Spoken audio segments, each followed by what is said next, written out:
Assalamualaikum warahmatullahi wabarakatuh. Perkenalkan, saya Tasya Amalia dari kelas C, ingin mempresentasikan tentang tren tenaga kerja dan sosial di Indonesia pada tahun 2014 sampai 2015 dengan memperkuat daya saing dan produktivitas melalui pekerjaan yang layak. Tren ekonomi dan pasar tenaga kerja dengan sub-tren ekonomi. Perekonomian di Indonesia terus berkembang pada tahun 2014. Namun, pada tahun 2014 juga, tingkat pertumbuhan ekonomi global berjalan dengan lambat. Faktor utama yang terkait dengan kelambatan pertumbuhan ini adalah penurunan harga komoditas global dan penurunan ekspor. Ada dua faktor penting yang mendukung kinerja ekonomi. Yang pertama yaitu permintaan domestik. Kenapa permintaan domestik? Karena peningkatan penghasilan keluarga serta mendorong permintaan rata-rata. Pemerintah sendiri memiliki program pengurangan kemiskinan dengan cara menaikkan upah minimum sehingga mendukung kegiatan penghasilan keluarga dan mendorong peningkatan permintaan rata-rata. Karena pengeluaran konsumsi rumah tangga itu termasuk besar dalam PDB dengan jumlah yaitu 56,1% pada tahun 2014. Karena konsumsi pribadi yang kuat akan diperkirakan menjadi motor pendorong pertumbuhan perekonomian di Indonesia. Faktor yang kedua yaitu faktor investasi. Kenapa faktor investasi? Karena peningkatan investasi dapat memberikan andil besar terhadap pembangunan ekonomi di Indonesia. Menurut Harold Domar sendiri, kegiatan melakukan investasi dianggap menjadi salah satu faktor penting terhadap dua peranan untuk membawa pengaruh terhadap perekonomian di suatu negara. Faktor yang pertama, yaitu investasi memiliki hubungan positif terhadap negaranya. Karena semakin mudah proses investasi, maka semakin banyak pula kegiatan investasi, dan negara tersebut akan mendapatkan pendapatan yang tinggi yang dihasilkan oleh suatu negara. Peranan yang kedua yaitu investasi memperbesar kapasitas produksi ekonomi dengan cara meningkatkan stok modal.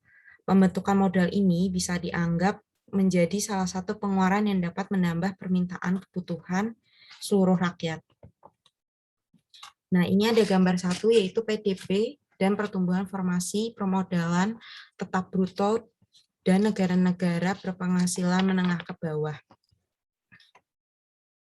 Untuk Indonesia dan negara penghasil menengah ke bawah secara komparatif dan formasi permodalan tetap bruto relatifnya itu stagnan di negara-negara berpenghasilan menengah ke bawah, yaitu rata-ratanya itu sebesar 26% di PDB selama 10 tahun terakhir. Di Indonesia sendiri, formasi PDB-nya itu mengalami peningkatan sejak tahun 2003 sebesar 19,50% pada tahun 2003 menjadi 32,6% pada tahun 2014. Pada gambar ke-1 ini juga menunjukkan bahwa Indonesia tengah mengalami peralihan dari model pertumbuhan yang difokuskan pada investasi dan perluasan infrastruktur memainkan peranan yang penting dalam mempercepat pertumbuhan perekonomian. Tren pengeluaran formasi dan permodalan tetap bruto. Terkait dengan proses urbanisasi sendiri dan kebutuhan investasi di bidang prasarana bagi penduduk perkotaan, negara tingkat urbanisasi yang membutuhkan investasi besar untuk membangun jalan, jembatan, dan aset yang terkait, serta pertumbuhan berbagai jenis bangunan komersial. Indonesia sendiri ini termasuk negara dengan tingkat urbanisasi yang paling tinggi di dunia. Sebesar 68% penduduk Indonesia akan tinggal di perkotaan pada tahun 2025. Nah, tren urbanisasi juga terkait dengan perubahan struktural dan komposisi perekonomian Indonesia.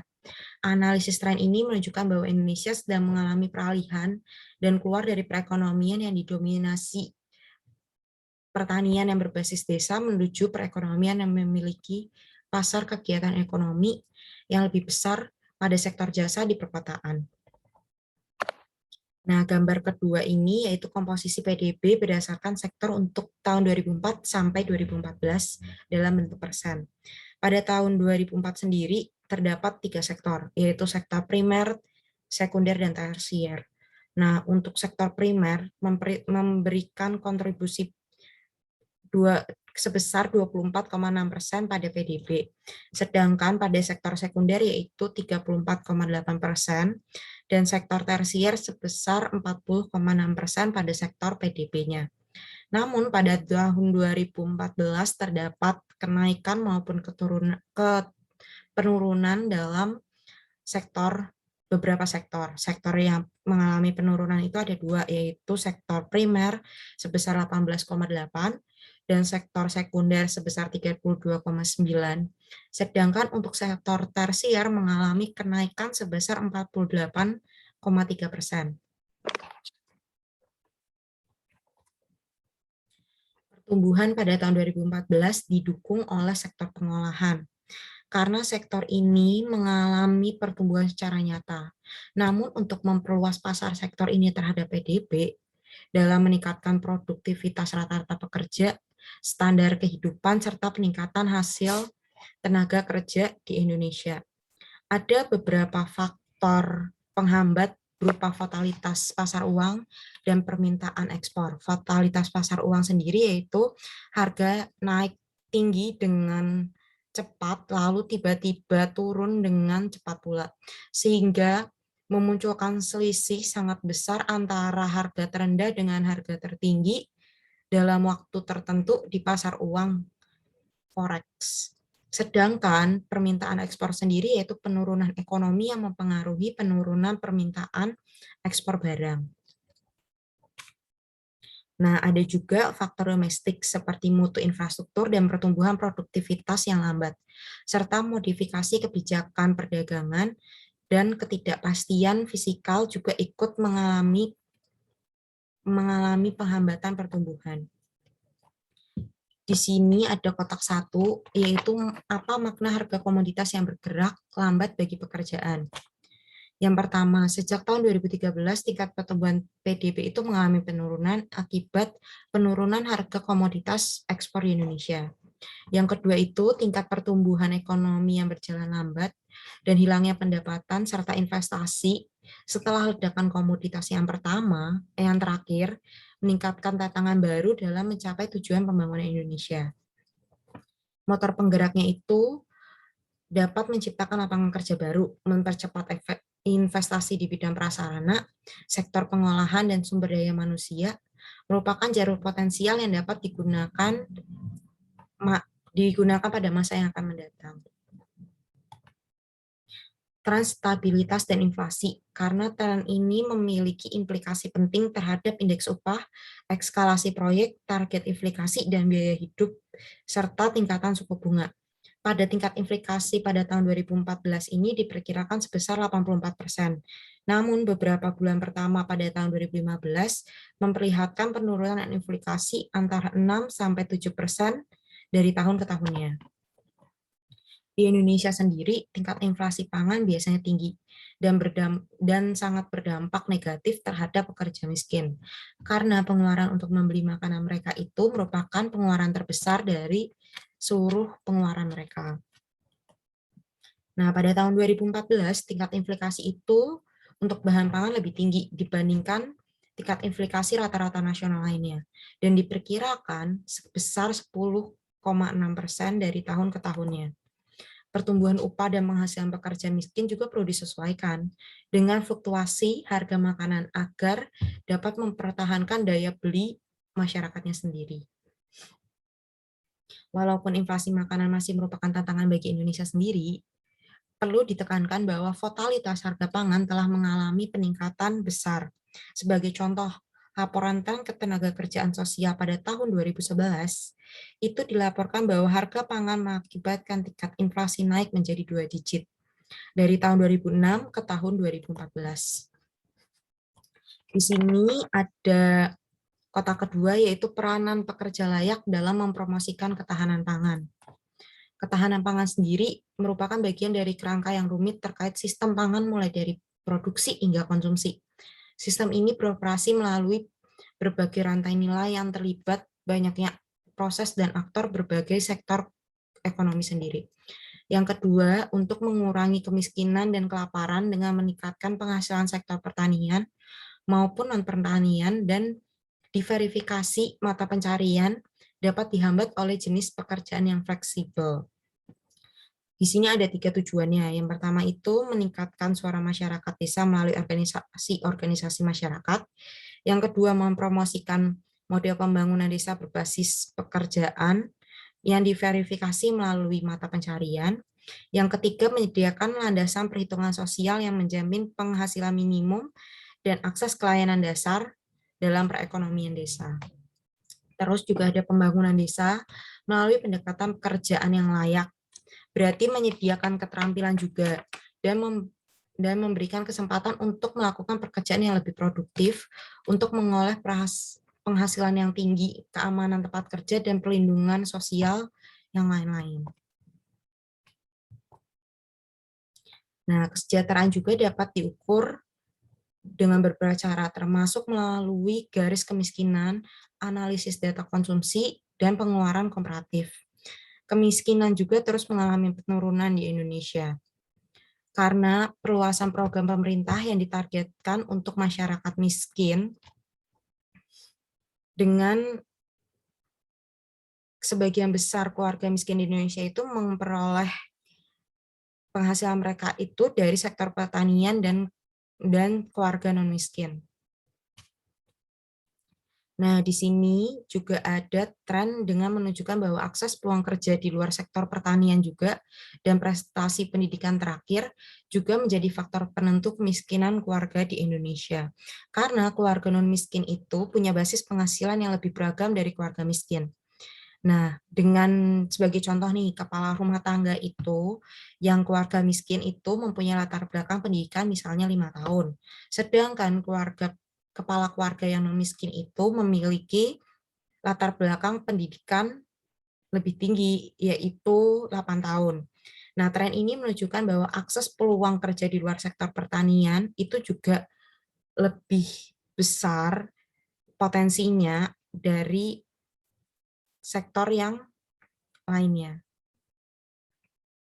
Nah, di sini juga ada kesejahteraan juga dapat diukur melalui analisis pola pengeluaran, terutama melalui penelitian tentang pengeluaran, melalui penelitian pengeluaran per kapita untuk konsumsi pangan yang cenderung menurun sementara penghasilan meningkat. Tabel 1 yaitu pengeluaran rata-rata per bulan per kapita pada Maret 2014.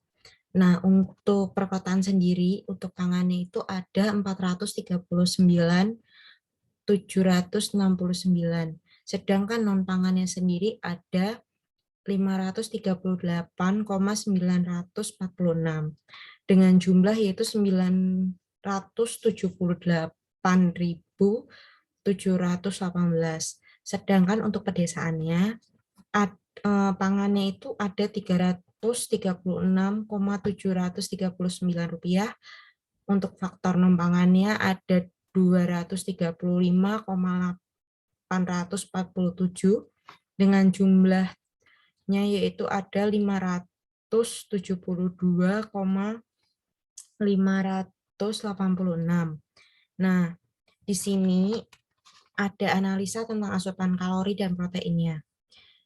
Digunakan untuk mengukur tingkat kesejahteraan secara keseluruhan bagi penduduk tertentu. Walaupun tren ini terjadi di daerah perkotaan dan pedesaan di Indonesia, namun pokok pola konsumsi mereka itu sangat berbeda.